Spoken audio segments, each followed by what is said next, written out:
All right. Hey Oh, Rob, yeah, we can hear you. So perfect. Oh my goodness. I'm sure you noticed my little two-step in and out trying to figure out. Well, we got audio now, and once we get to the training, I'll need sharing permissions yeah, too. absolutely. Otherwise, we're good to go. I'm gonna sit tight, enjoy my evening coffee, and you just give the word when it's ethics time. That's great. And Diana, why don't you just test your audio too? Hello, good evening, everyone. Perfect. You're a little Okay. echoey, but like it sounds actually better now. Okay. So I'll introduce both of you guys to Valerie Mason, our chair. She's going to be the one leading the meeting. And then Diana, is anybody else joining you from your end or?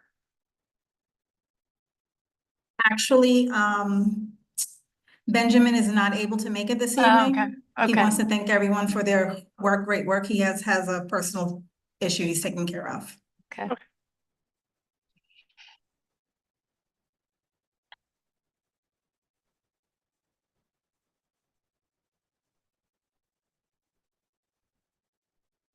I think we'll just wait. A lot of people are jumping on, so which is great.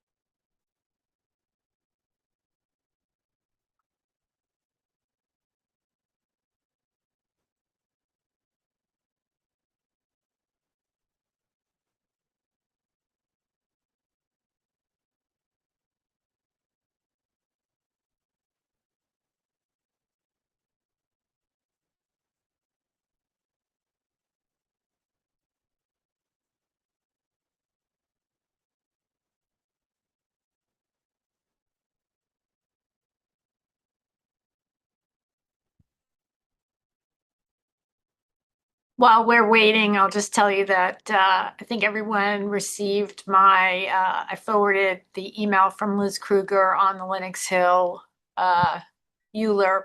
I don't know if anybody's read it. Today is the deadline for the borough president to issue his recommendation. I don't know. I feel like I'm waiting for my admittance to college tonight because everyone keeps texting me saying, "Have you heard anything? Have you heard anything?" But as I mentioned to somebody, there's 24 hours in May 14th, so it could come at any moment. So if I do receive it, I will forward it on to everyone because I know they're anxious to know what the borough president is recommending. Just as an aside, and I'll mention this again at the full board meeting, um, May 21st, and will be the city planning commission hearing. So I'm planning on going down there and testifying on behalf of the board. Um, so okay. We're up to 26 now.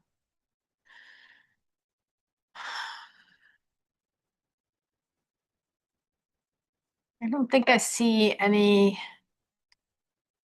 of our new people yet. I don't either. Okay. Well, then maybe I'll not do what I was originally planning. Some some of the new people could only stay at the beginning, and so I was just going to uh, introduce them so you could all take a look at what they look like. Oh, there's Danielle. Hold on. Let's see. Danielle, well, there she is. Danielle, you can unmute and say hi. Hello, Welcome. everyone. Glad to be joining.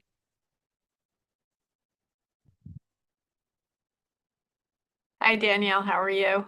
Good. How are you? Good to see you. You too. Glad to be part of the team.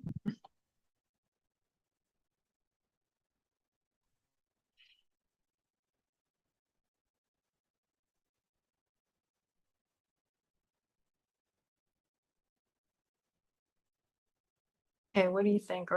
We'll give it one more minute. We'll give 6:35. How about that? Sounds great.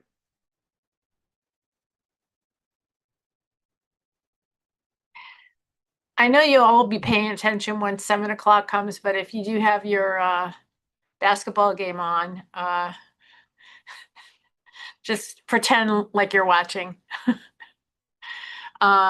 It looks We like have two of our new members, Okay. Sam and DJ, who also have joined. If you guys want to unmute and just say hi and introduce yourselves.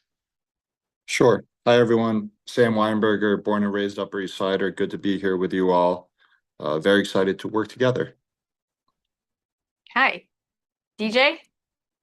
Hey, sorry, I just joined. Hi, I'm DJ Falkson. I'm Daniel, but I've gone by DJ forever, so that's what I prefer. I've lived on the Upper East Side for 6 years, but my mom's from Queens, so I spent a lot of time in New York growing up as well. Excited to be joining you all. Thanks. Happy to have you.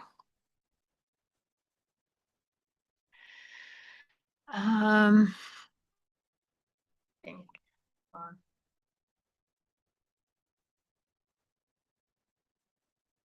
It's 6:35 if you want to. Yeah, okay. Just as an FYI, for those of you who don't know, the members of the board who are rolling off are CJ Mossman, Rita Popper, and Jack Sasson. And we had 2 vacancies.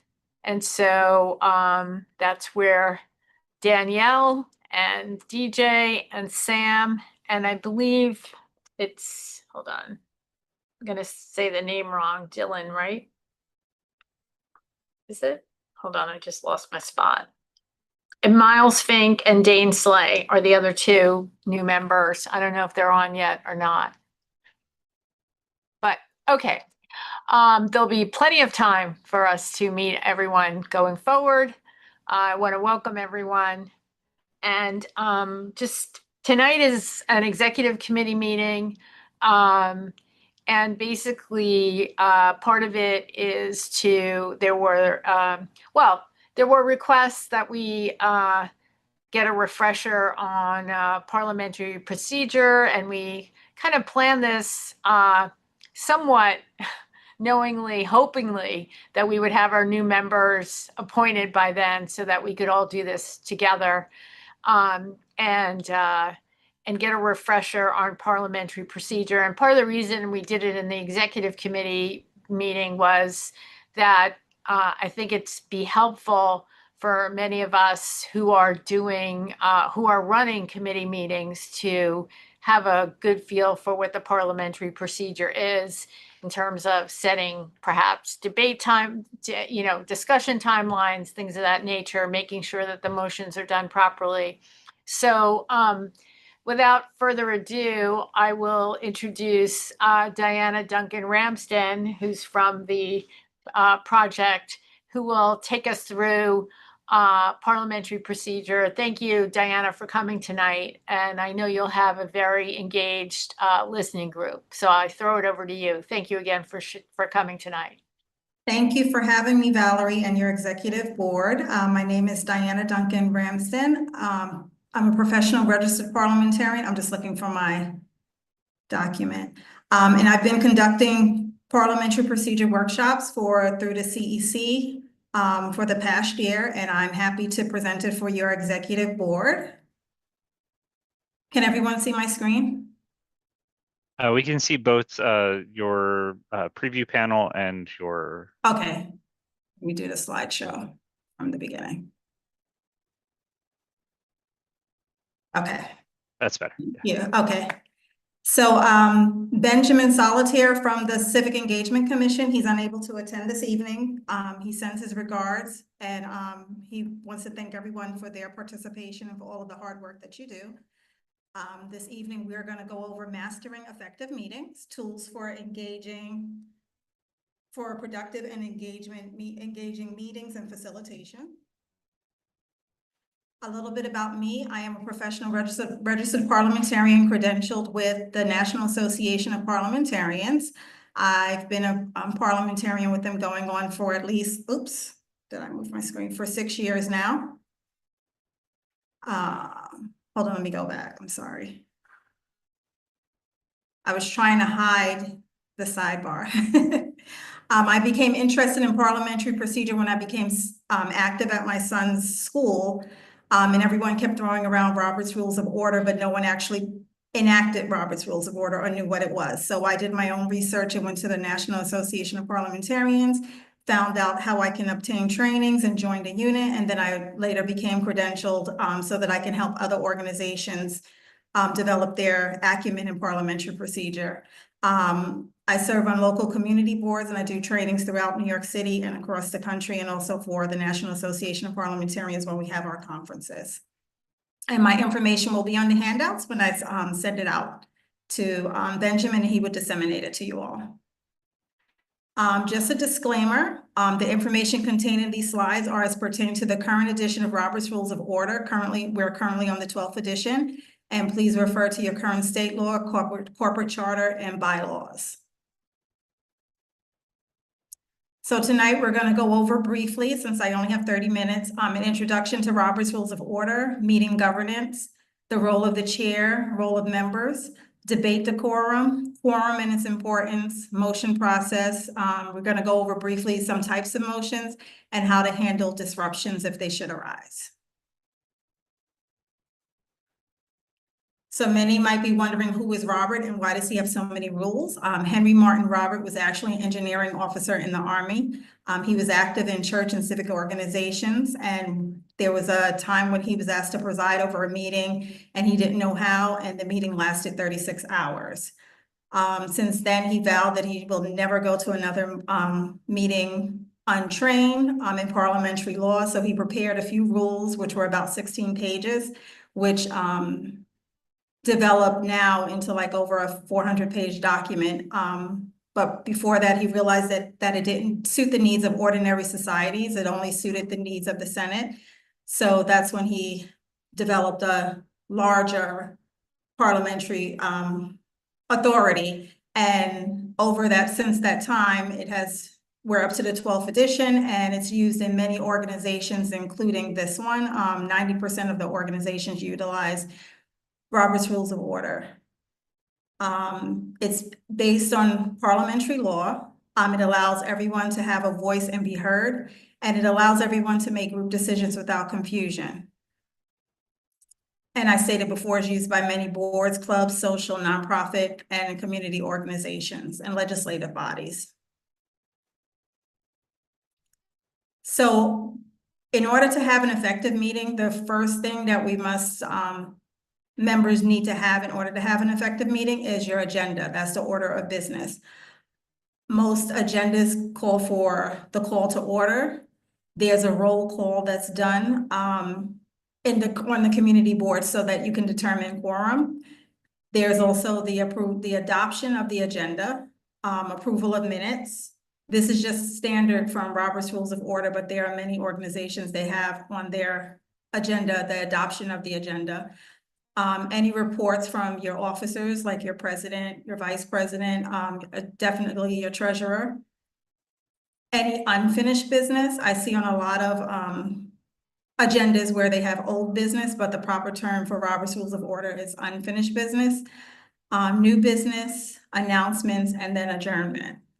And it's also helpful if prior to your meeting that your agenda is disseminated to your members so that they can know what they're coming to the meeting to do. And that way they'll make every effort to, attend your meeting because they know that quorum is important in order to have any business conducted. Your governing documents is important that all members know. Your ranking order of rules, which is your law, like if, for instance, New York State law will be like supersedes anything that's in your bylaws or constitution. Your corporate charter, in this case, it would be your New York State charter. Your bylaws, nothing in your bylaws can conflict with the state law or your New York State charter. And then there are rules of order. There are special rules that are maybe particular to your specific community board. And then there's a parliamentary authority, which is Robert's Rules of Order, which is indicated inside of your bylaws. It needs to be adopted and put in your bylaws that if there's anything that's silent within your bylaws, then you would look to Robert's Rules of Order as your parliamentary authority. Standing rules are what you utilize. Many call them like meeting norms. This is where you would set meeting limits, speaking limits for debate. For example, Robert's Rules of Order allows members to speak for 10 minutes at any time during a debate, but it might be a good practice to limit the debate time to like 5 minutes and no more than twice that a member is speaking on any given motion that's being presented. And customs are typically not written anywhere. It's something that is done over and over again as a practice of any organization. But if it conflicts with anything in your standing rules or bylaws, then, or your state law, then it falls by the wayside. So if it's something important that you're doing customarily, and it's probably good to add it to your bylaws or add it to your standing rules, that way it's continued to be practiced going forward. Standing rules, I'll just clarify a little bit. It relates to the details of your group. It can be adopted or changed upon the same conditions as any other organization. It's usually not adopted at the same time as it's organized, and it can be adopted by majority vote without previous notice. And if you need to amend your standing rules, you don't need to give previous notice. It can be done at any meeting.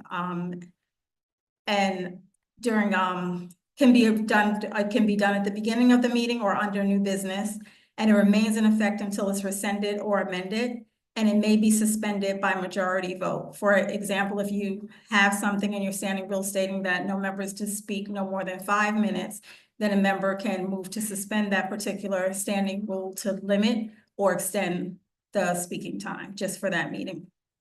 And I give a reference for in the 12th edition of Robert's Rules of Order for your reference.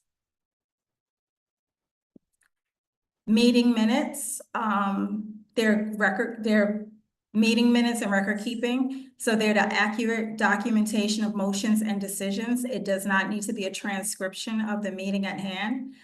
There's a particular organization that I am a part of. When I first joined it, the meeting minutes, brace yourselves, were 46 pages long. And because it was a transcription of everything that occurred in the meeting, everything that was said. So we had to have a training to limit that. And now the meeting minutes are 3 pages long because it only contains the motions and any decisions that were made and just a brief synopsis of any oral reports. And yeah, that really helped the organization that I'm in run more effectively because their meetings before I joined, they were like close to 5 hours long. And the secretary was made to read those minutes.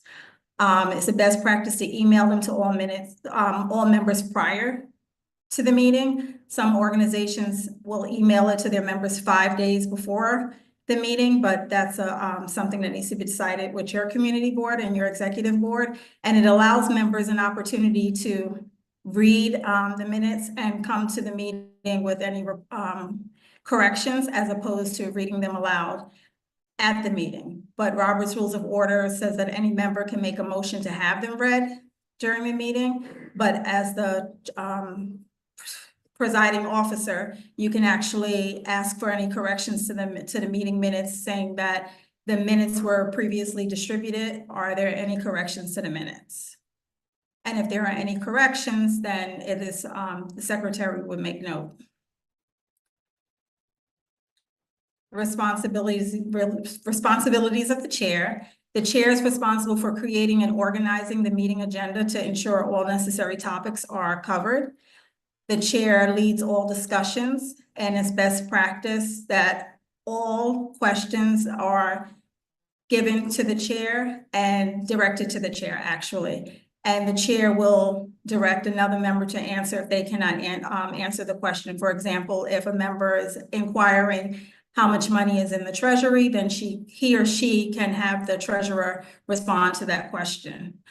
The chair is supposed to be impartial and ensures that all participants have the opportunity to share their insights and contribute to the discussion, and also maintain impartiality, ensuring that all meeting objectives are met without bias towards any participant. So the chair shouldn't be giving like their feelings or how they're leaning towards a particular motion. they're supposed to allow the organization to make the decision. So they're there to facilitate and make sure that meeting procedures are being followed in the meeting. The chair is responsible for guiding and ensuring that all participants adhere to the established norms and procedures, and also making sure that your meeting is leading on time, ensures that all agenda items are covered and discussions remain productive. And the chair must actively prevent interruptions to maintain a respectful environment where everyone can express their views. Role of members, active participation and engagement. Members are encouraged to contribute actively, which enhances the quality of discussions, but make sure that you are recognized by the chair. Asking questions, that is done once, for example, if a motion is made and you have a question about that particular motion, then when the chair is asking if there are any questions or any discussion, then that's your opportunity to speak, whether you are for the motion or if you have any parliamentary inquiries or you need further information in order to make an informed decision. And it's great that members share different viewpoints, which promotes a more comprehensive and understanding of issues and encourage innovative solutions. Debate rules, members are recognized by the chair.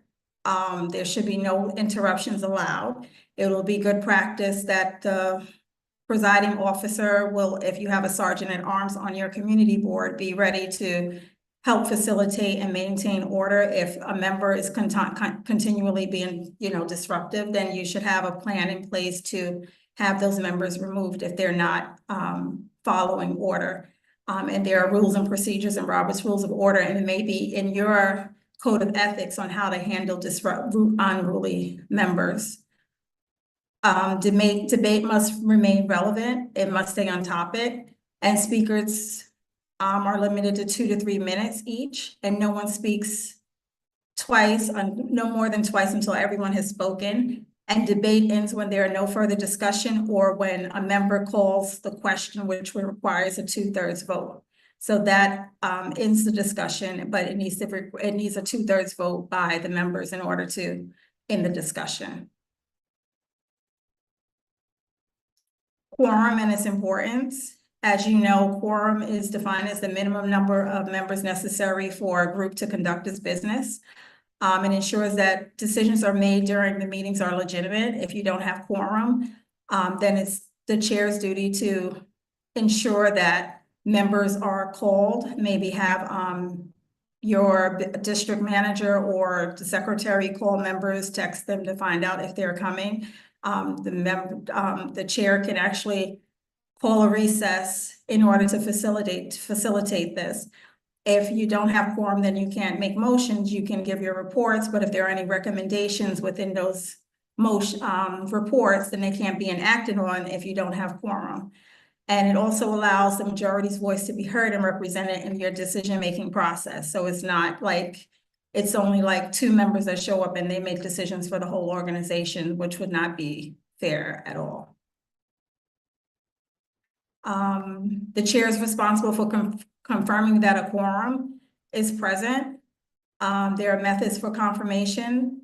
Community boards do roll call, and it's up, the chair needs to recognize that, make sure that quorum is maintained. And if a member notices that quorum is not maintained, then they have the right to raise the point of order to let the chair know or the membership know that quorum has not been maintained. So they would, the meeting, motions can't proceed any further.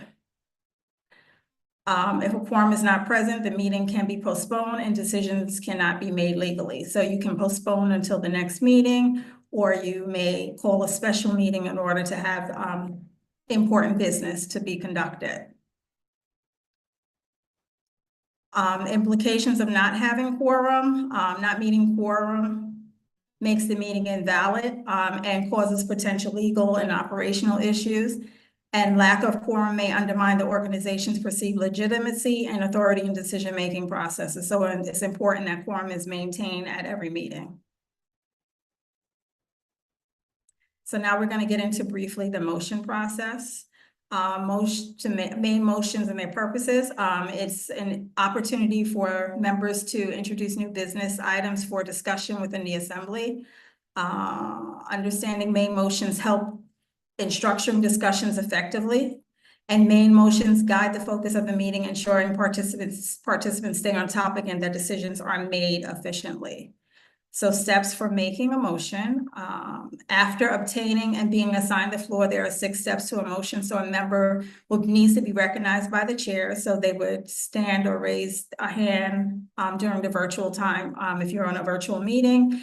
And Madam or Mr. Chair, and once recognized, then you make a motion by saying that I move that, and then you give your proposed motion.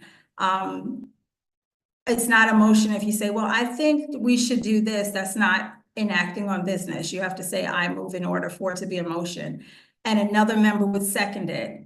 You don't need a second if the motion comes from, or it's a recommendation from the committee report. Just a note for that, because it's considered, the reason for that is considered as a committee, it's already seconded already. So you don't need to make another second. If a chairperson is making a motion on behalf of their committee, someone doesn't have to say a second. It's already an assumed second because it's coming out of the committee. The chair will state the motion before the assembly and ask for any discussion where the members are allowed to debate the motion. Then the chair will put the question or motion to a vote. And then the chair will announce the results of the effect of the motion. And that information is put inside of your minutes, the motion and the disposition of the motion. If it was approved, and then you give the number, I guess, regarded on your roll count, like 6 in favor, 4 not in favor, or if it didn't pass, then what the disposition of it was. And there are different motions. We can go into that at a different time. I actually offer these during my unit meetings. There are subsidiary motions that are used to modify or dispose of main motions, privilege motions, and incidental motions. I'll send the 13 ranking motions attached to this document so that you can have it for your reference and for give the rules in order to utilize these as well. It will be a separate handout. Handling disruptions, common disruptions and their causes. So side conversations, they can distract participants and disrupt the flow of discussion. Interruptions during discussion can lead to frustration and affect the overall productivity of the meeting. And emotional outbursts that can arise due to stress or conflict impacting the atmosphere and progress of the meeting. Techniques for maintaining order, setting clear expectations. For example, having your standing rules and actually working with your sergeant at arms to help mitigate any kind of disruptions and have a plan for how to enact on them. Using visual cues, actually employing visual cues during a meeting can aid in keeping participants engaged. For example, a timekeeper will put up when there's a speaker has 1 minute left to speak or 2 minutes left to speak, and addressing disruptions calmly and respectfully to calmly, de-escalate any situation, and it maintains order and encourages a positive atmosphere, allowing the meeting to proceed effectively. The role of the chair when addressing disruptions, the chair must be ready to intervene promptly when disruptions occur, ensuring the meeting stays on track.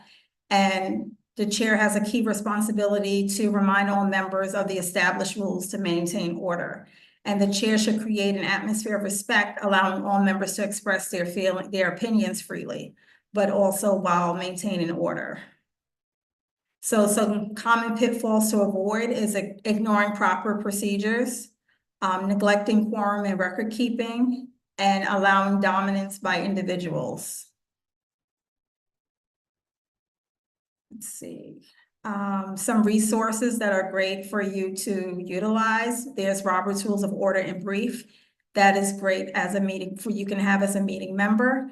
If you have a parliamentarian and your presiding officer, you should definitely have a copy of the larger edition of Robert's Rules of Order. That way you can look up any rules quickly and efficiently that may or may not be in the in brief version. And the in brief version is great if you were looking to study parliamentary procedure. You would have to go to the National Association of Parliamentarians. On their website. They have a membership exam in which you can take to become a basic member, and that's what you would need in order to become credentialed and to learn more in-depth motions and be able to say that you're a credentialed parliamentarian. You can also utilize this website to look for local units and look for additional educational opportunities if you are inclined to learn more about Robert's Rules of Order. I will also have an email link for the unit that I'm the president of. I'm a president of an electronic unit in Brooklyn, and we serve all states and also throughout the borough, other boroughs. But if you're looking for something more local or in person, you can definitely go onto the main website.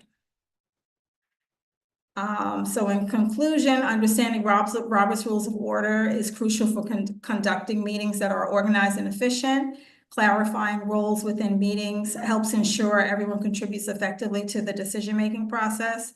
And fostering a respectful atmosphere encourages open dialogue and enhances participation in discussions. And by adhering to established procedures, organizations can effectively reach their objectives and make informed decisions. So I'm going to open it up for Q&A. I was told there would be a lot of questions. Oh, of course, we're going to disappoint you now. No, that's okay. Well, okay, let's try to go in order. First of all, thank you very much. This was a very good overview, and I'll go first to one of our secretaries, Sebastian Hallam Clark, who had his hand up first, I think. Go ahead, Sebastian. Okay. Thanks, Valerie, and thanks, Diana, for speaking with us this evening. Could you please talk a bit about the appropriate way for dividing a question into multiple parts, or conversely, taking a bunch of separate questions and addressing them in a single vote? Those are both things that we often do, and would just love if you have any advice on the most appropriate way to deal with division and then combining things together. Okay, I can have a script attached to that, because that might take a little bit more time to answer, but I'll attach a script to this, how to divide the question, to this presentation, Sebastian. Thank you. You're welcome. Diana, if after Sebastian reads that, if he has any follow-up, is it a way for him to contact you, maybe, if he wants to? Yes, my contact information is on this, or will be on the slides. Okay, super. Thank My you. telephone number, email, whichever one is more convenient. Thanks so much. Marco, you were up next. Thank you, Diane, and thank Yes. you, Valerie.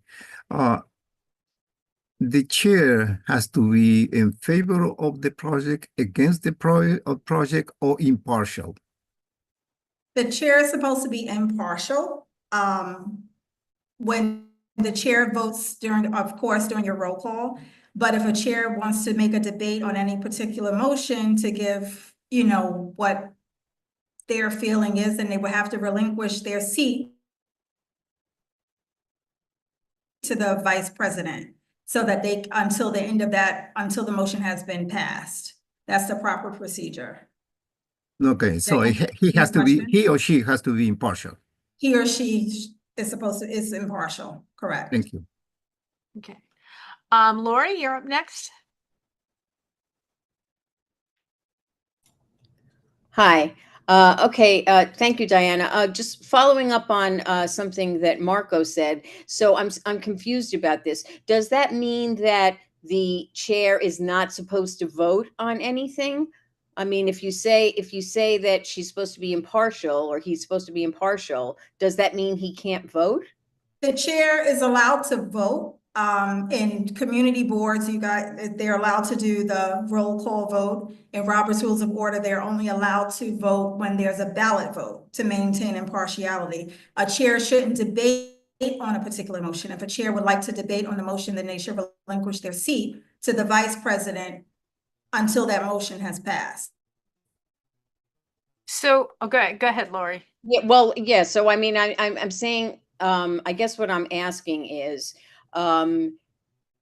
it sounds like what you're saying is that like they can vote, but they shouldn't talk about it. Like they shouldn't discuss their issues. Like I know I'm just thinking like, for instance, in like, the government, it's like the vice president always, comes in to be like the tiebreaker. If the House, can't make a decision. But that's not the same here, right? I mean, it's not that like, Valerie would step in if you couldn't make a decision, if it was a tie, right? If it was I would have to check your corporate charter on how ties are dealt with, because I was, I had a meeting with other members and we went over the corporate charter where the chair is allowed to vote. But according to Robert's Rules of Order, there. Sorry, Diana, you got interrupted there, so. Oh, sorry, it's probably my According to internet. Robert Rules of Order, what? The chair is supposed to remain impartial, and they only vote when there's a ballot vote. Like they wouldn't vote like if it's a roll call vote. So basically, if there was a tie, then their vote would be the deciding factor. For example, they wouldn't debate on any particular motion.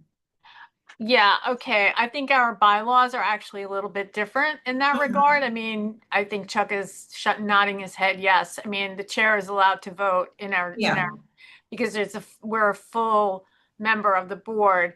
But I just want to roll it back a little bit because I think this discussion is more focused on our small committee meetings, not our full board meeting.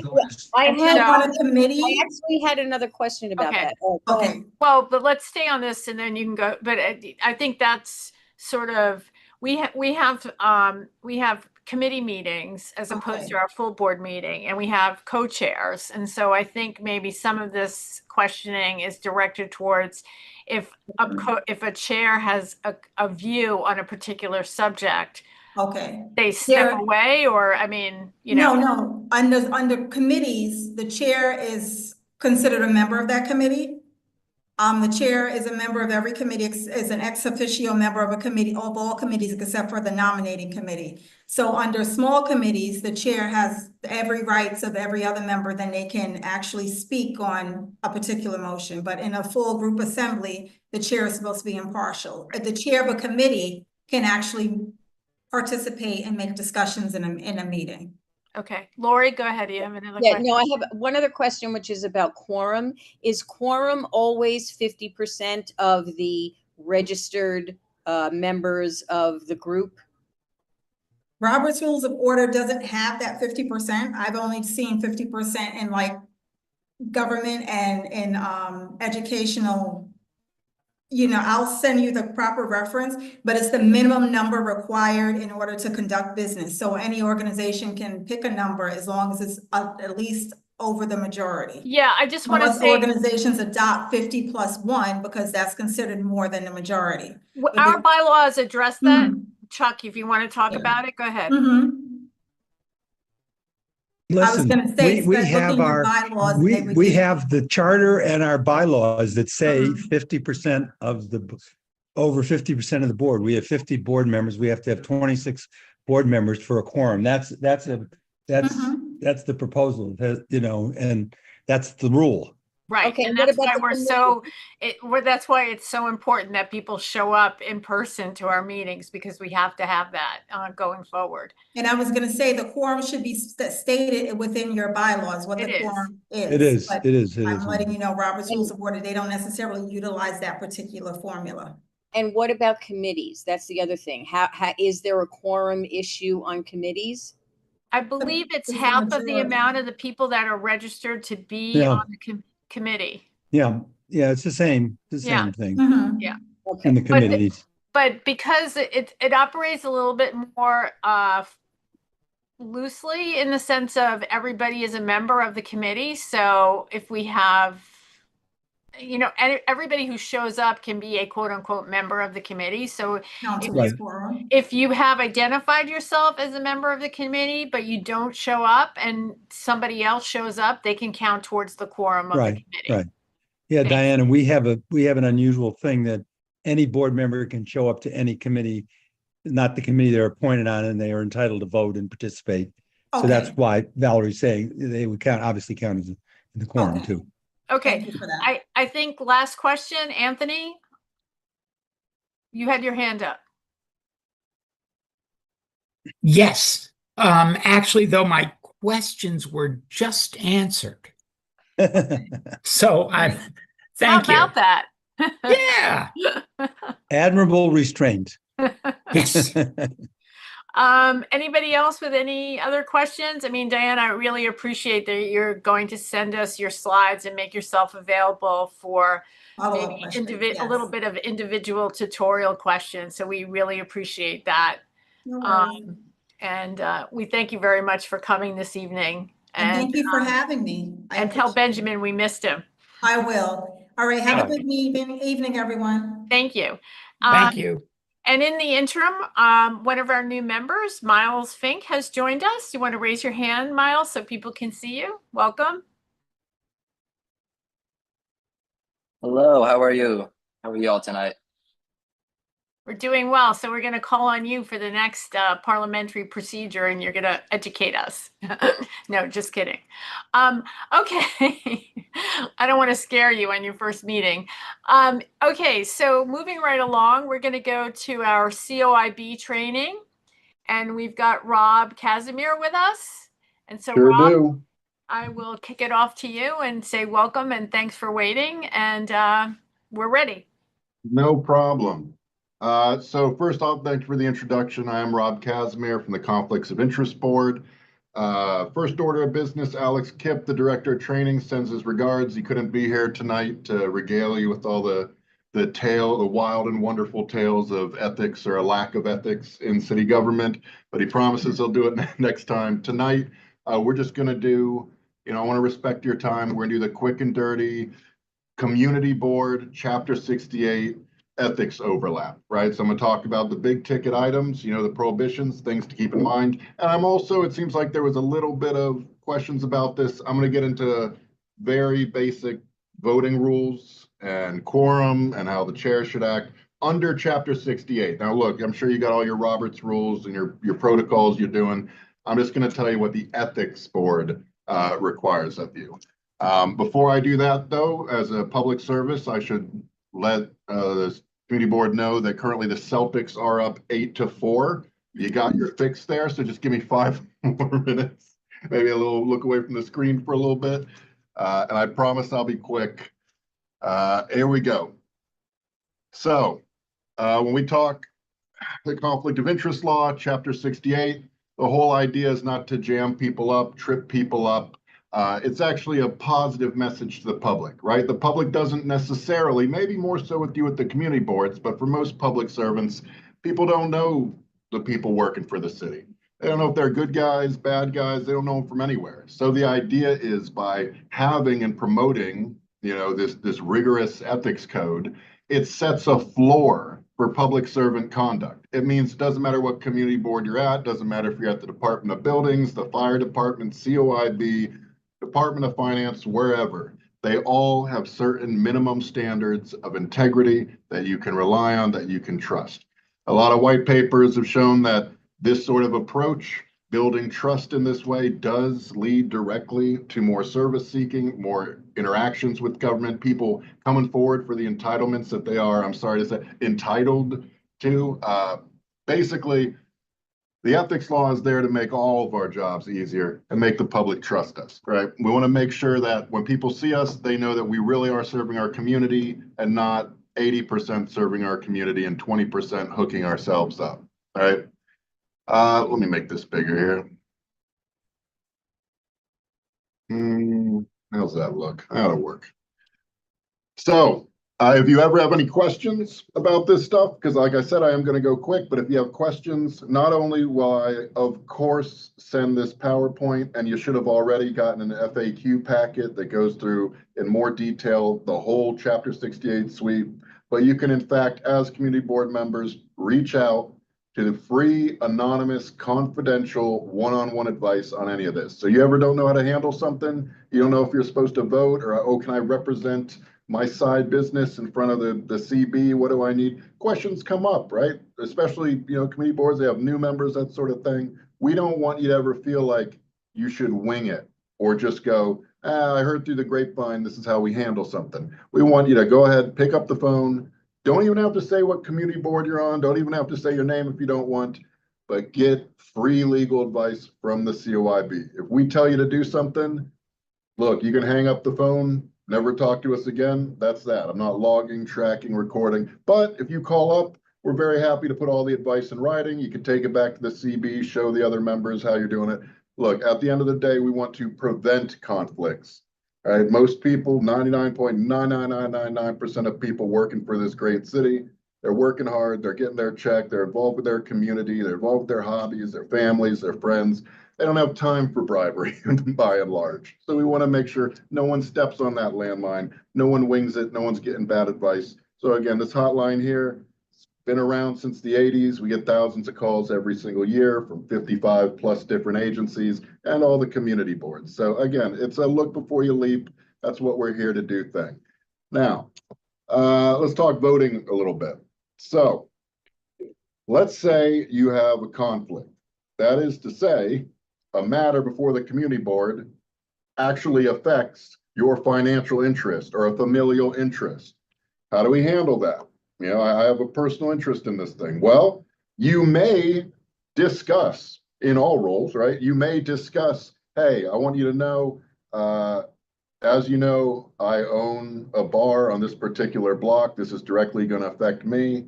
I have every right. I need to be able to speak for my community and for myself. So I'll tell you that I have a conflict here, but I absolutely am able to then give my opinion. What I can't give is my vote, right? The idea is you want people to still be informed and educated about the issue, but because you're directly impacted, we don't want you voting. Now, what's a conflict? It's where voting would cause a direct economic gain or mitigation of loss for oneself or one's associate. Now, when I say associate, I'm talking, you see here, spouse, child, parent, sibling, anyone you have a financial relationship to. You know, it could be my friend I loaned money to, it could be my landlord or roommate, or any of these cases here. So financial conflicts. If there is, and that was basically what I just said, but if there is economic gain to any of these, you should not be voting. Remember, you got to tell people, hey, this current matter, I have a personal tie to it. You can discuss, but you can't vote if there's a direct economic gain to you or the associated party. I'll give you an example when I say direct, though, because this is important.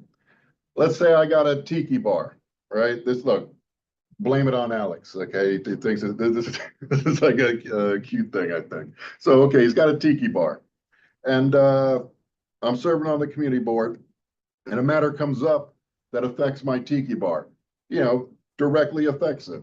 My steps are to disclose, hey, as you all know, this is going to affect me. This is my tiki bar that's being discussed. That said, I have every right to represent my community and discuss that.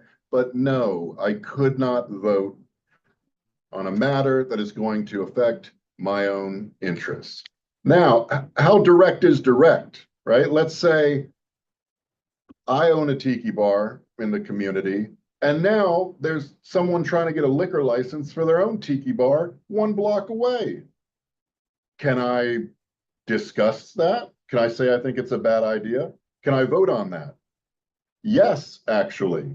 This would be an indirect, more abstract, more diffuse sort of benefit. Certainly one could make the argument that if I run a tiki bar and now I approve or reject the liquor license on this person's new tiki bar, I mean, that's going to affect my bottom line, probably, but we don't know that. We can't draw a straight, concrete, bright, to mix metaphors, line from one to the next.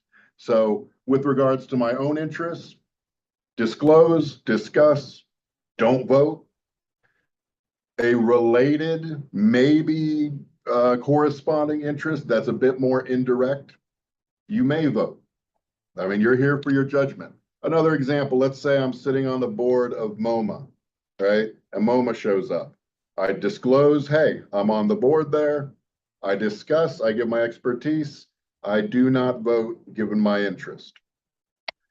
Some people, they work for city government, they're also on community boards, happens all the time, all right? We can actually have a conflict of office when you're voting on a matter involving a government or quasi-government agency if employed by that agency, right? The example we see here is generally the public doesn't like, I'm a DOT employee, I'm also, on a community board, and then the DOT gives me a little bit of overtime to go represent in front of myself at the community board meeting as like the DOT spokesperson. That sort of two hats at once thing can be a little confusing. So again, if you have a tie to one of these things here and the matter comes before the board, disclose, discuss it with your expertise, do not vote.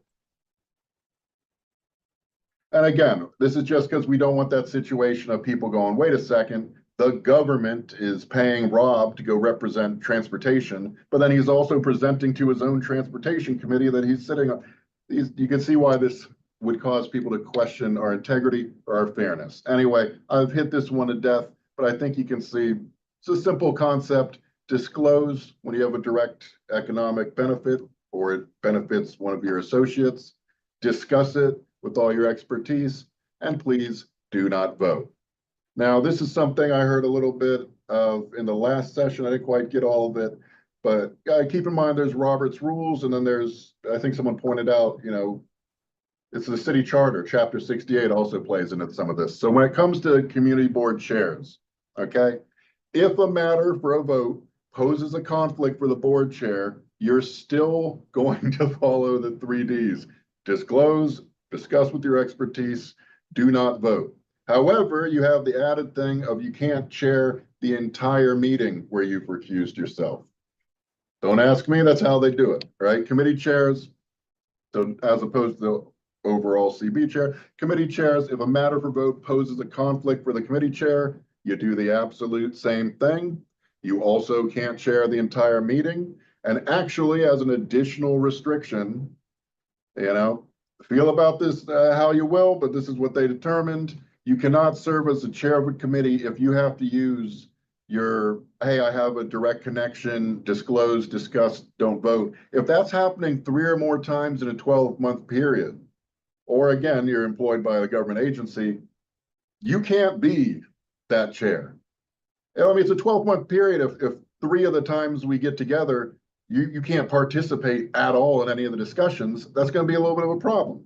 You can serve on any committee, but just be aware if your outside interests are intersecting so frequently that this is being triggered, it's probably not a great idea just for optics for you to be chairing that in the first place.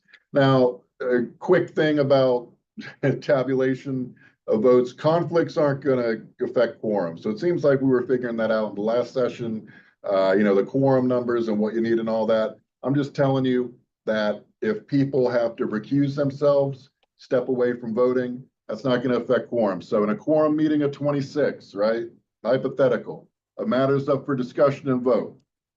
3 of the members have conflicts. So before participating in any discussion, each of the conflicted CB members is going to disclose their conflict. Hey, this is my connection here. Then they're going to participate in the discussion like the other 23 members. Everyone can talk about it. Gets to voting time, the 3 conflicted CB members will not vote, but quorum maintained at 26. There's still 26 people there, right? Okay. There's just more on this. Again, to pass, you need more yes than no. With 26 present, normally you need 14 votes to pass. 26 minus 3, 23. So now you only need 12 votes to pass. Again, we don't want people who are recusing themselves, disclosing their conflicts, to get in the way of you being able to vote and get things done. It will merely shift the vote total. Other topics here, this is for all public servants. Because you are in a community board, you may not feel, certainly you're not the most powerful person in the entire city, but to the average civilian, the person walking around, you're a member of CB8. You make decisions that affect the lives of people in your community. You have some amount of government authority, and we want to make sure we're never invoking that authority to obtain a benefit for us or, again, our associated parties. This is the do you know who I am? This is, normally I'd have to wait to make my noise complaint on 311, but maybe I'll say, I'm actually Community Board 8's chair of the, I don't know, noise committee, and I need to go right ahead, right? Skipping the line, getting special access, receiving gifts or, what have you, not because of who you are, but because of your role as a community board member. Political activity, look, people have First Amendment rights. They can talk about whatever they want. They can join whatever sort of campaign, but we want to make sure we don't have any use of city time or resources for this. We want to make sure nobody is doing endorsements with their position. So if I was like, I'm Rob Casimir, I endorse ABC candidate, right? I would not be able to go, I'm Rob Casimir, COIB, and I endorse, to give the impression that I'm speaking on behalf of my agency. That's a clear-cut rule. You're not a secret agent. If people ask, hey, do you serve on a community board? Yes, but we don't want you making endorsements going, CB8 stands behind whomever. You act as a private citizen on your own personal time, and you do your politicking. Of course, the resources that the community board has, be they space, time, maybe they got a vehicle, maybe that computers, phones. We just want to use these for community board business. While there is some leeway for minimal personal incidental use of these things, there's no leeway for financial or political use. If I've got my job that I'm working when I'm not at the community board, and I think, you know what, I'm supposed to be here working, but I got the nice computer here. Let me send some emails for my real estate thing while this speaker is talking at the community board meeting. Hey, let me print out some flyers for my guitar lesson business. It's just a community, but it's a couple pages from the community board. Who cares? Any for-profit activity or political activity using city time, resources, space, what have you, is a violation. We also, we talked about endorsements. We also don't want community board members soliciting their staff, telling the district manager, hey, I think it'd be a good idea if you donated to XYZ candidate. Or, you know what, if you love America, Sunday at 8 a.m., Lloyd Bennett Field, we're doing a rally. Can I count on you being there? These sorts of solicitations from someone who is a supervisor or has more power, it feels a little bit coercive, or at least certainly there's a hierarchy there, which puts tension in there that otherwise wouldn't be. And so we want to make sure, again, everyone is free to do their own politics, volunteer for campaigns. You and your boss could volunteer for a campaign together, but we want to make sure it's self-directed and we don't have sort of that Tammany Hall, old gangs in New York style. I'm your boss, so make sure you come out for the machine this Sunday. We're trying to not be that New York. I spoke about endorsements again. Again, don't use any city time or resources. Don't use your city title. Give the impression you're speaking for a bunch of people. Gifts, of course, gifts offered by dint of your community board service should be refused, So look, we highly encourage you to call us when it comes to gifts. People want to lobby community boards. People want to get favorable outcomes, right? But we don't want to make you paranoid. If you've been going to the same bar for 32 years and every once in a while, Juan pours you an extra shot. First of all, that's a promotion. It's not like he's your best friend, but that's probably not lobbying. You are not receiving that by dint of being a public servant. Now, we see in the second case here, new eatery, looking for a liquor license. Let me go ahead and take the whole dinner for you. That I think we can see as a gift that is being offered solely because of the community board connection. Again, we never want to be in a place where we are accepting things of value for doing what is supposed to be a public service. Now, just a few more things here. I'm moving right along. We see if you're a professional, architects, lawyers, accountants, that sort of thing, we don't want you representing clients before the CB. It feels a little bit suspect. Like, hey, you know what? I sit on the CB. Why don't you retain me? I'll put in a good word for you among my peers. Doesn't really scream good government, right?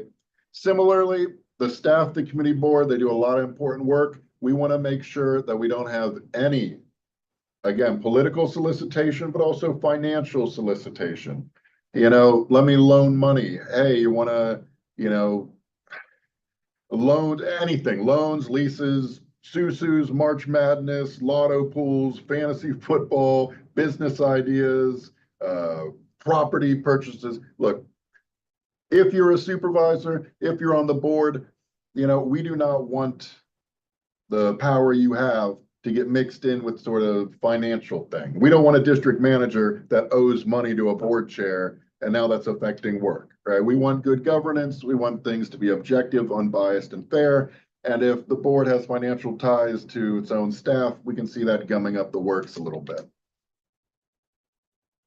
All right. If you do want to do business with the community board, and you're on the community board, you're going to need a waiver for that. You're going to have to show that it is in the city's best interest. I'm not saying it's beyond, all realms of possibility. Sometimes it is the case. You're on a community board. We have this urgent need in the community, and there's only one person that can reasonably provide this thing. You talk to us, and we can sort it out for you. But that's going to be sort of more of an advanced process. And how are we doing? Yeah, just one last thing here, post-employment. Thank you so much for serving your community. We love to see it, we really do.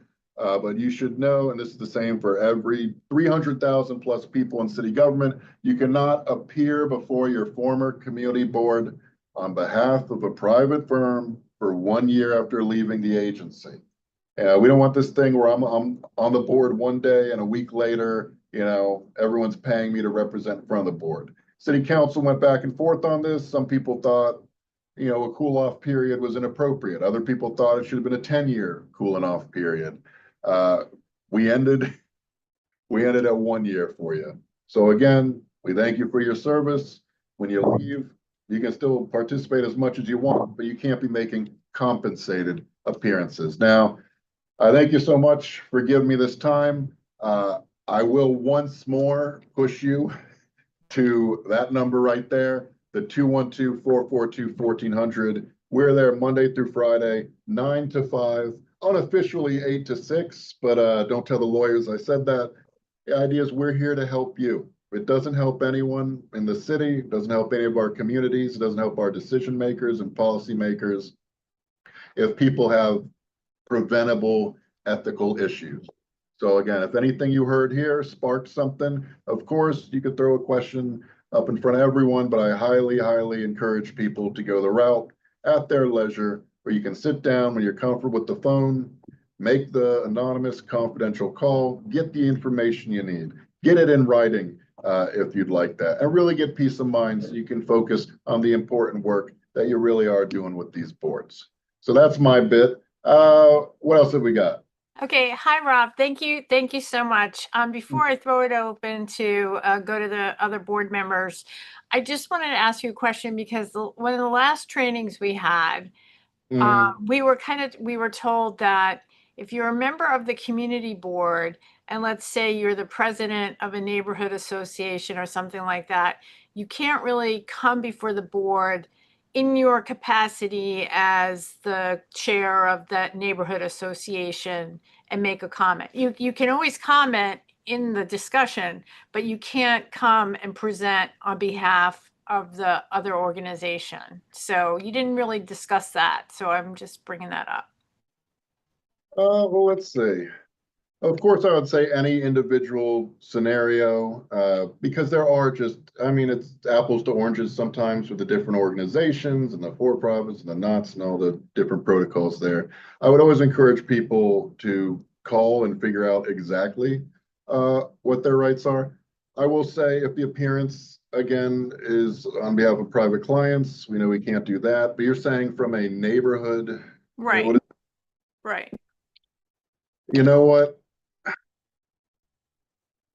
I don't want to say something and okay. All right. Well, I mean, since that meeting, we've sort of best practices, had somebody else from the organization come and make a presentation or whatever in the. That is exactly what I would advise you to do, but I don't want to, I don't want to cite chapter and verse here right now if I don't have it in front of me. But I mean, that sounds like so much of this is just promoting the idea to the public that no one's got an in with the board. There's no underhanded or backroom deals. And so, if someone does represent a part of the community, they deserve to be heard. But if we can do it, it sounds like you've done that quite nicely. to just have this community group heard in a way where there's absolutely no paranoia or questions. That is truly best practice.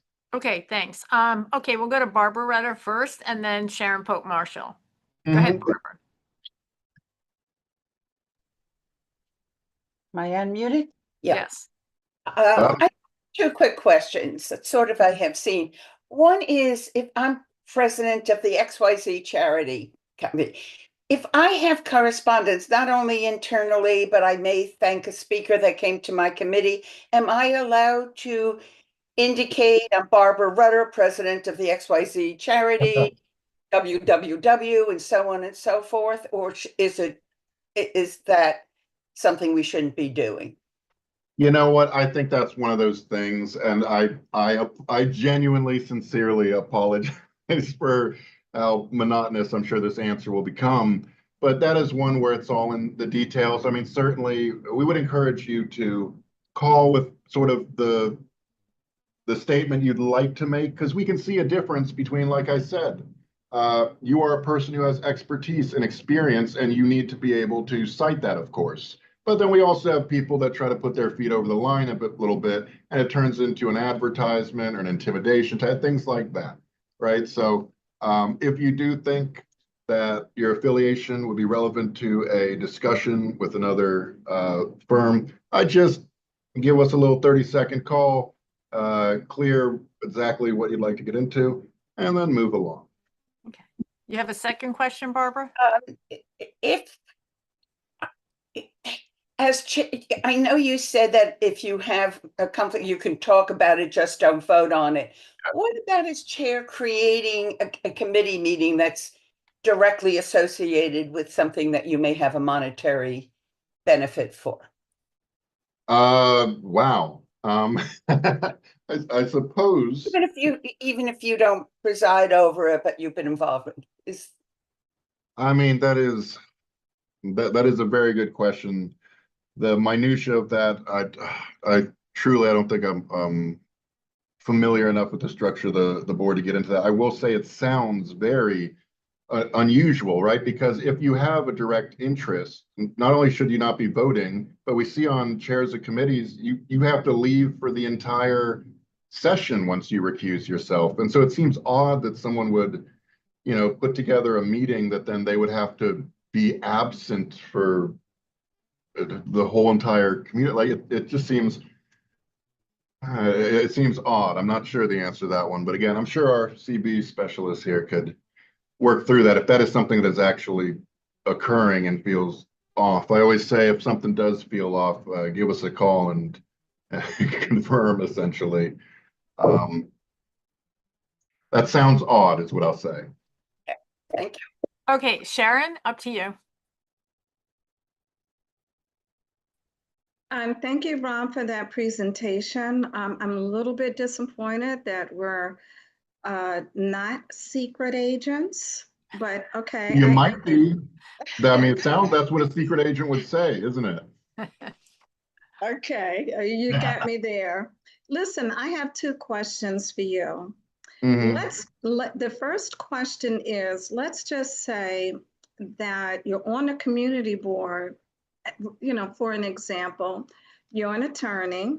You already know that you have a conflict of interest. Let's just say you know that already. And you're not participating in the discussion already. You remain silent. You could participate in the discussion. And I want to say that when the vote does take place, you say not voting for cause because you already recognize that you have that conflict. With that in mind, I'd like to know, as my first question, do you have to disclose the nature of the conflict?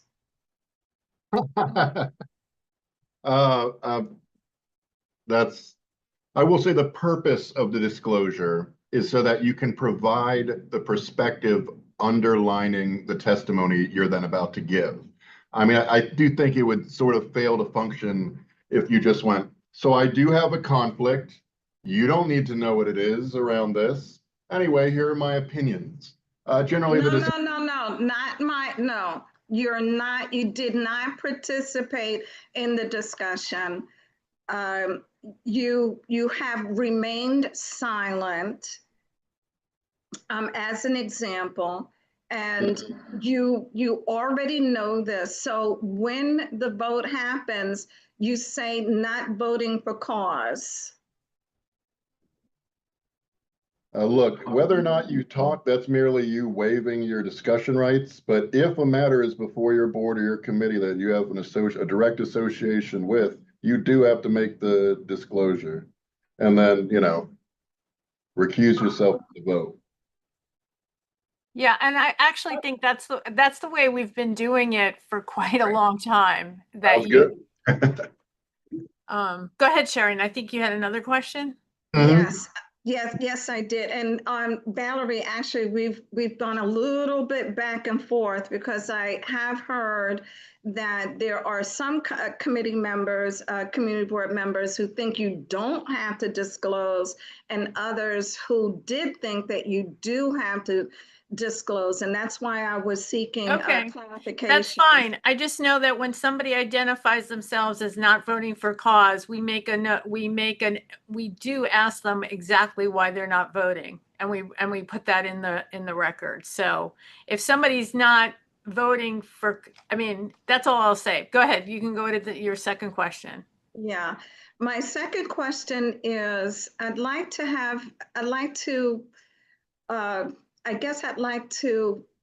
make sure that, or be assured that there has to be a direct financial connection in order for there to be a conflict of interest. There has to be a direct financial connection. In other words, there has to be a direct financial benefit. Or loss. Or what? Or loss. Yeah, or a prevention of loss. Thank you. Sure. Thank you, Valerie. Yes.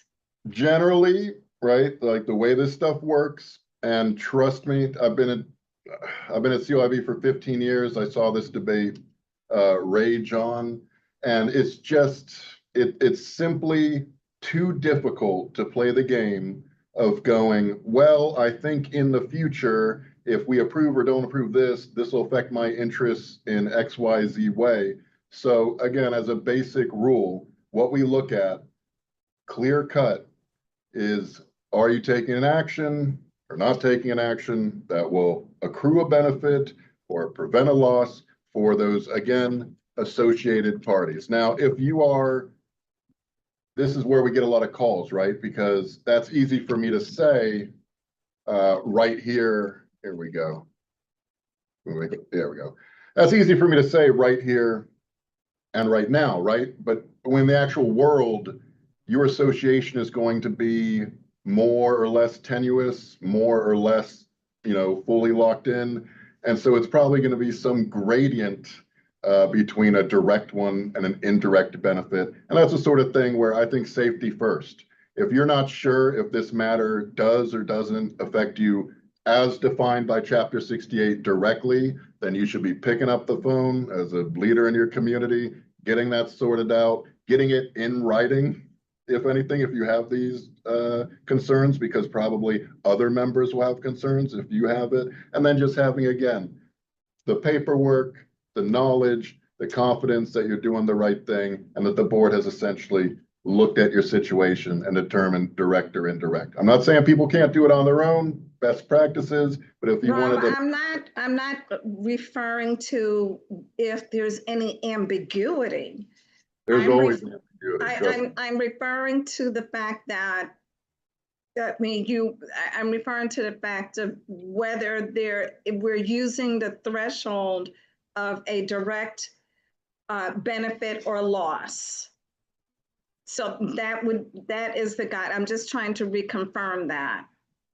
Sure. I would say that, and I probably shouldn't opine on this, but I would say Chapter 68 is a fulsome, comprehensive document that has a number of types of prohibitions, types of violations, ways that people can find themselves in conflicts of interest, right? We certainly see, appearances as something. Making an appearance is one category of Chapter 68 concern. Another one is voting on direct versus indirect. I am loath in the way I'm interpreting your question right now, to say out loud that barring this one particular type of conflict, all other conduct is excusable. I'm a little uncomfortable doing that. I will say that a metric used by Chapter 68, open document, anyone can peruse it, and of course call us at any time with exact specifics. The basic metric is, yes, economic gain or loss to an associated party. These are really the conflicts that the public is most concerned about, right? Getting ripped off, not getting a fair shake when there's money on the line. This is going to be primarily, yes, the driving idea behind conflicts, but Yeah. I would say everything. Thanks, Sharon. If I may, I two things I just want to say. I think, Rob, what you were saying there is there's always some gray area. And I will say this, if you do call that number, you get someone right away and they will take your call. If you're worried or you think if there's any doubt, it's pretty easy to call COIB and get a advice as to what you should do. So I would recommend that if you think that there's something coming up and you think you may have a conflict, that it's pretty fast and easy to give COIB a call and get some advice and put your mind at ease. Let's go to Sarah, and then we'll go to Gail. Oh, and before we do that, Sarah, we were going to have new member orientation at the end here. I just want to say for everyone, we're going to ask the new members. We'll send out some possible times, and we'll set up something a little bit smaller for you guys to interact with Felice and Addison and make it more tailored for you guys to go forward. So Sarah, please go ahead. Thanks. And thanks, Rob, for the presentation. I have two questions or two scenarios where I'd like help on defining whether or not something is a direct economic gain. Sure. If I may, I will, just for other people asking questions, generally speaking, we are not encouraged to wade into hypotheticals and then what if it was this sort of thing? If you have particular fact patterns that you want to line up against Chapter 68, the best way to do that in a way that isn't just speculative and, frankly, from my perspective, a little irresponsible for me to just be winging it on, hypothetical fact patterns here. I don't want to lead anyone astray on that sort of thing. So I will just say, best place if you do want to ask a hypothetical or have a specific fact pattern and you want specific guidance is, the number. But that said, please continue. Sorry for interrupting. Sure. And I think that these are pretty common, and I'm happy to take the go look it up answer if that's the answer. Oh, I think I softened it a little bit. Go look it up nicely. So the first question is, if I work for or serve on the board of a nonprofit that would take a position on an issue, yeah, may I vote on that issue? So this would be there's so many examples of this. I think it would depend on the facts. I think it would depend on your position. If I'm just volunteering for a civic organization that has a certain view on bikes, then no, I don't have to be like, I can't vote on this because I also go to the charity bike rides or whatever. On the other hand, if you're on the board of a policy shop, I can think of one in my head now that is, going for community boards to get bike lanes put in and you're, any sort of, then that feels a little different, right? Again, I'll have to defer to mileage may vary, no transportation pun there, and just give us a call. Okay. And then my second scenario is, let's say there's going to be something built on my street. So it could be a garbage dump, it could be a bike lane that I don't want, and or it could be a bike lane I do want. And this thing that would be built on my street could potentially be a nuisance or a Indirect. benefit, but it could Indirect. also bring down or I think increase he's saying property value. indirect. He's saying indirect. Absolute. So That that's is a indirect. textbook indirect. Yeah, Okay. because I mean, I won't have anyone answer this, but just in everyone's head, are bike lanes a positive economic driver for your community? I can, to every community board I've ever been to, everyone seems to have a different opinion on that, right? So how do we at the COIB go like, oh yes, bike lane, of course, that directly economically, because some people say it'll make it worse, you know, who knows, right? That is a great example of indirect. They're planting trees on my block. I mean, I think that'll make the value go up, but maybe they'll attract dangerous wasps. I don't know. These are the direct really has to be like liquor license for my bar type economic issues. Again, we want you to have an expansive capacity to vote and sound off on issues. That's literally why you guys are here. Great. Thank you. So we'll go to Gail and then Chuck and then Elizabeth Ashby. And I think that's it. Go ahead, Gail. Okay. Thanks, Rob. I have a question. If a community board member is running for city or a state office, are there any restrictions with that board member if he or she reaches out to the rest of the board at large requesting donations to their campaign? First of all, I apologize yet again, but I always encourage people when they are running for office while maintaining a public service position, you definitely want to call us and figure out exactly what sort of conduct you want to engage in. Because the issue is, you know, you as a candidate, you have a right to canvass and let people know and get your message out, right? But if you are still in the position of, say, you know, board chair with subordinates, that sort of thing, we do still have to worry a little bit about, you know, coercion, intentional or otherwise. And so I think this is just one where if you do decide to run for office, we have a totally separate, honestly, training and segment of Chapter 68 that's going to have a number of policies you're going to have to be aware of. So I think that's one, like, you know, when people leave committee boards or retire from city service, I think it's just one of those running for office where that's going to warrant a call so you can get all the info downloaded.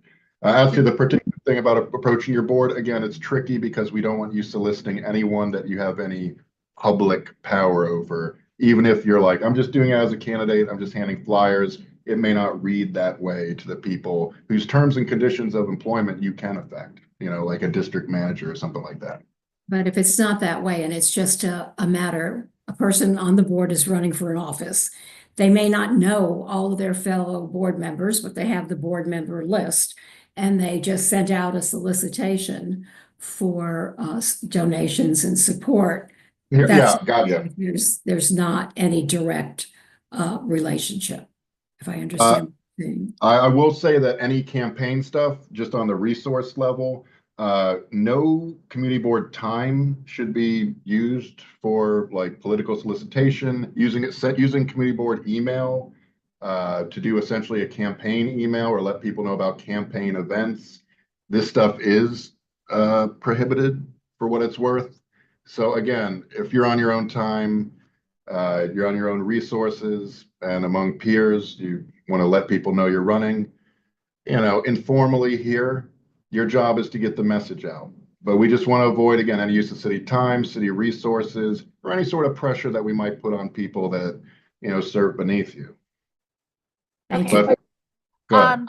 Chuck? Oh, I'm sorry, Gail. Did you have another? No, I'm Okay. finished. I think Sorry, I Elizabeth. didn't mean to cut you off. Chuck, you're up next. You've changed your mind? Okay. Elizabeth Ashby? I lost Chuck. Oh, I'm going to disappoint you with my answers, Chuck.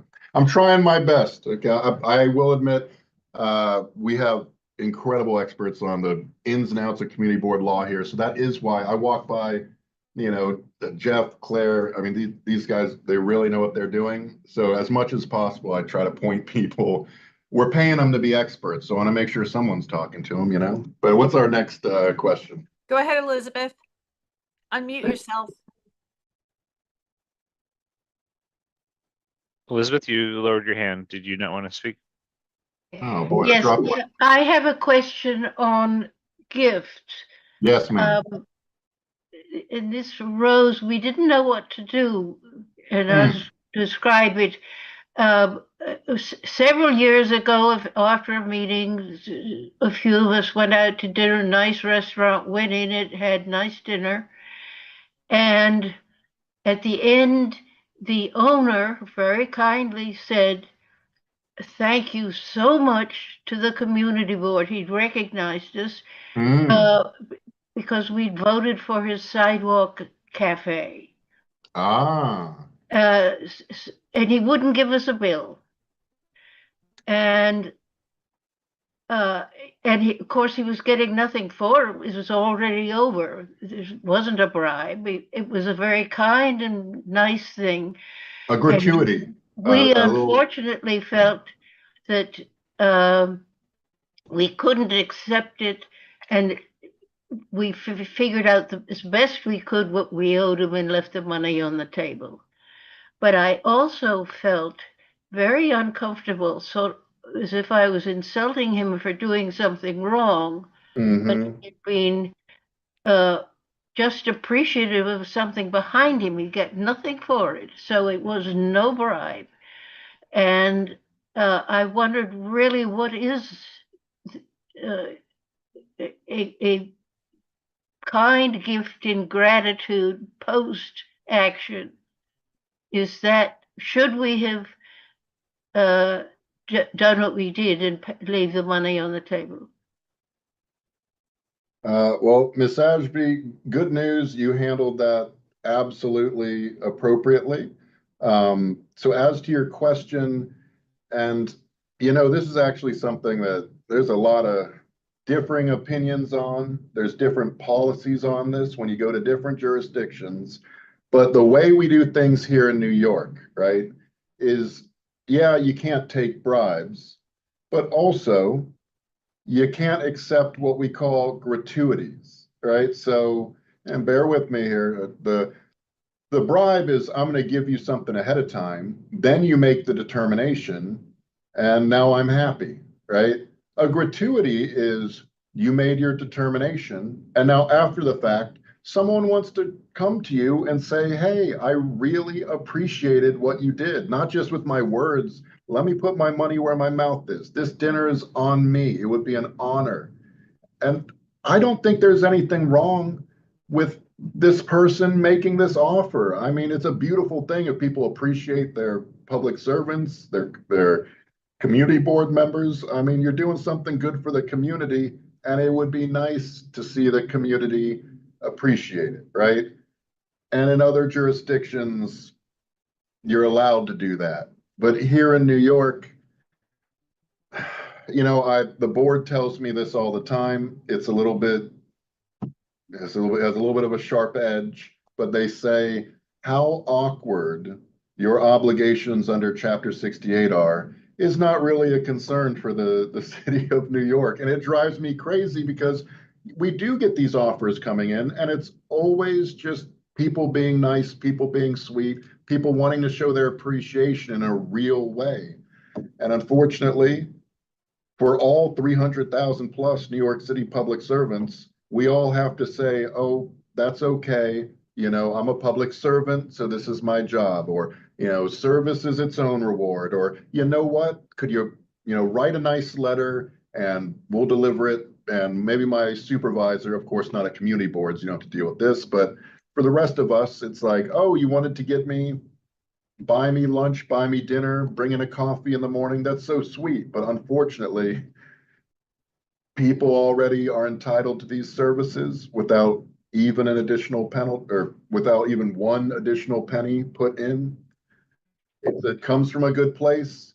But the fact of the matter is, and this is where we really get down to the brass tacks here, not everyone can afford to tip for government services. not everyone can afford to do that nice thing. And we don't want to feel like we're disenfranchising different parts of different communities where, like, you know, I walk into the Department of Buildings one day and the person in front of me brings in a wonderful lunch and they get a good determination.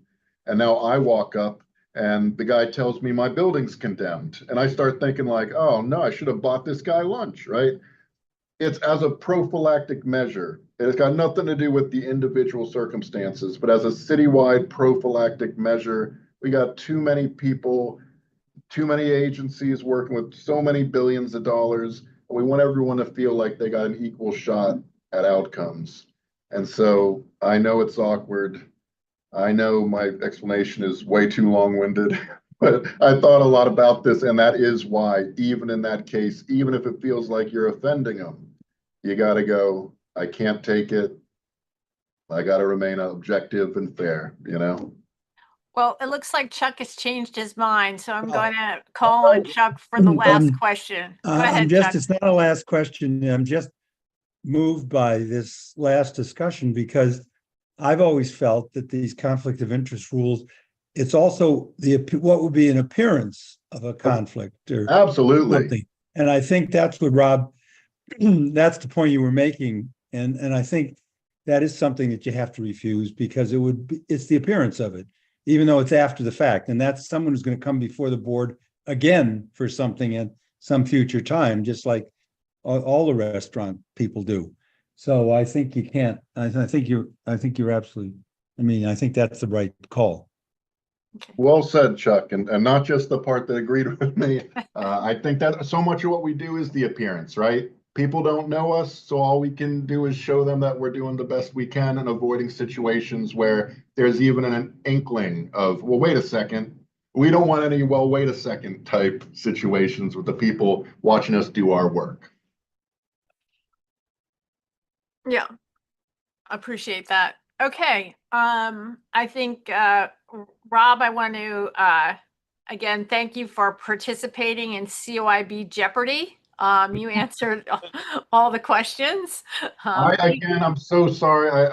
I want to be helpful, but it's also important to be humble here. We got just community board people that do community boards really get into the weeds for years and years and years. So I don't want to give you a subpar answer here if I know tomorrow you can get everything you need. So I'm sorry if I punted a little bit. No. I think you're right. I mean, you know, everything is nuanced in conflict of interest. So if you like, it's almost like if you see something, say something. If you have a question, you're better off calling up and getting a specific ruling on your particular situation. So I encourage everybody to do that. So thank you very much. You can go back to the Nick game. I'm not going to spoil it if people are taping it or whatever they're doing. It's a close one. Nick's game, sorry. You know, it's still in progress. So the other thing I just want to say is the Manhattan Borough President has issued his recommendation. It's available on the ZAP portal. So I'm going to ask Will if he can download it and send it to our group. I won't spoil. I'll spoil the surprise on that one. The Borough President has issued a conditional yes recommendation, and it has 17 different conditions.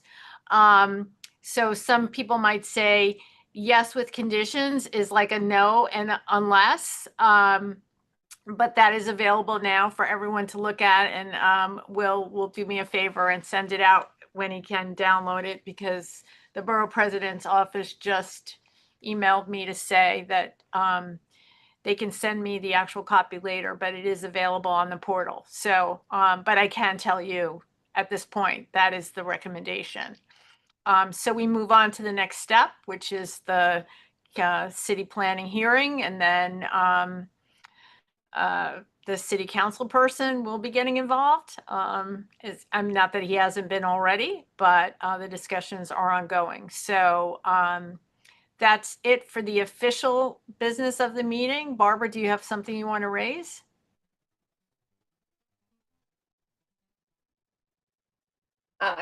Can I just say that there's an environment committee meeting tomorrow, sanitation environment, and I would love if the new members come and just to promote my committee, the committee that we have.